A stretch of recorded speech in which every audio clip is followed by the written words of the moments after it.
Kita naman siguro niyo yung mga balita, di ba? Tingnan niyo kung gaano nila dinisregard yung legal process, yung proseso ng aming budget.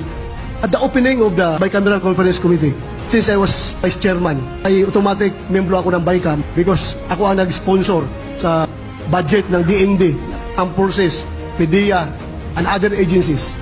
Alam niyo, nagmanifest akong klaro. Talaga, nagmanifest ako. Because of my experience, our experience, during the last budget, na kung saan nagulat na lang kami, no? Pagkatapos ng budget, lumabas, mayroon palang pundo ng AKAP. Sila lang sa House of Representatives ang gumagamit. Ginamit nila yun para sa kanilang People's Initiative. Yun ang purpose na sa AKAP noon eh.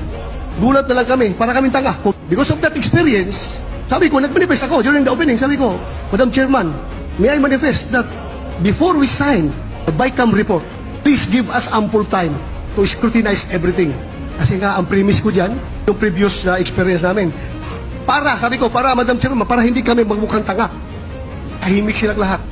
After that, sila na nag-usap. Malik kami for the second and last meeting ng BICAM. Diretso na, pinapapirma na kami ng BICAM report. Pinapapirma. Sabi ko, hindi ko pa nga nabasa yung BICAM report, papirmahin na niyo ako. Wala akong magawa, iisa lang ako eh. Lahat sila, yung ibang nandol, pumirma. Yung ginawa ko, nag-walk out ako. Tumayo ako, umalis ako. Hindi ko anong pinagsasaksak nila sa budget. So ito lang nga, lumabas nga. Umaga, nagpirma kami sa BICAM report. Nagpirma sila sa BICAM report. Pagkahapon, lumabas yung BICAM report, yung soft copy. Pinadala sa mga opisina namin. At doon, nakita ko talaga na may mga blanco na mga amounts doon sa pundo ng Department of Agriculture. But then, again, diretso, ratification, pagkahapon, somewhere, mga gabi na, mga 7 to 8 o'clock ng gabi. Ratified yung BICAM report. Again, hindi ako sumama sa ratification. Hindi ako bumoto. Dahil hindi ako pumirma ng BICAM report, bumoto pa ako. Ano kayo, hilo?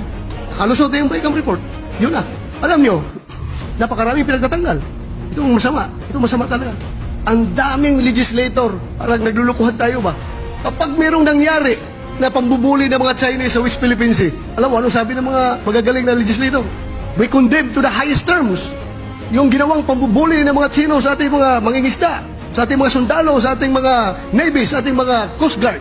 Kaya kailangan suportahan natin ang pag-modernize ng ating armed forces so that makuha natin yung credible defense posture para respetuhin tayo ng ating mga kapitbahay. Yun, galing.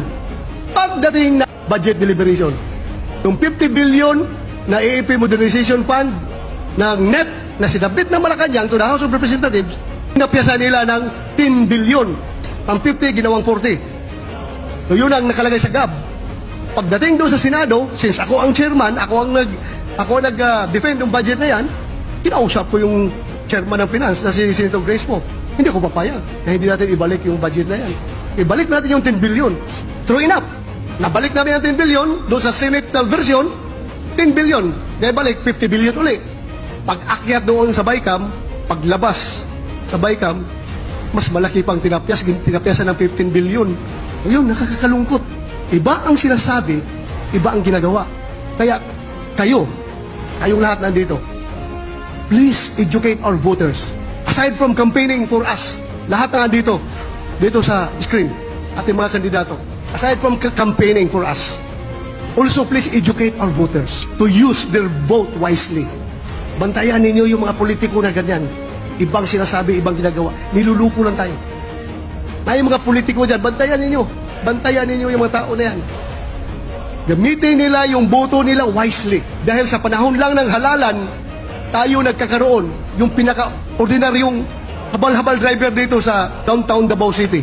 At yung pinakamayaman na negosyante sa Makati. Yan lang ang panahon na magkakaroon tayo ng equal footing.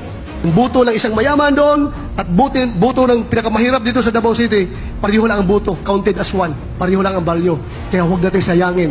Sagrado yung ating boto.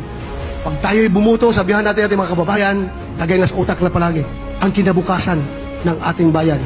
Kinabukasan ng ating mga apo. Dahil alam ninyo, sinong magbabayad nitong utang ng ating gobyerno ngayon? Yung mga pinambibigay nilang AKAP, pinambibigay nilang AX. Sinong magbabayad yan? Utang yan. Kundi yung ating mga anak, ating mga future generation. Trillions ng utang ng Pilipinas. Dapat okay lang sana magkakautang tayo na ganun kalaki.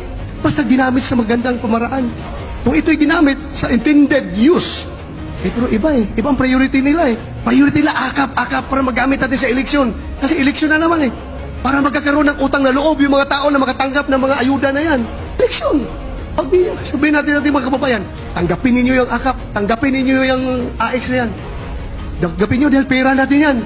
Inutang natin yan sa ibang bansa. Inutang natin yan. Yung pera na yan. Tanggapin natin kasi tayo magbabayad. Pero pagdating sa eleksyon, dapat another story. Huwag kayong magkakautang na loob dyan sa mga politiko na gumagamit ng ayuda para lang tayo para mabili yung ating boto. So yun dapat ang ating pagtutulong-tulungan. Otherwise, walang mangyayari sa ating bayan. Iba naman kung pupunta tayo sa violent means.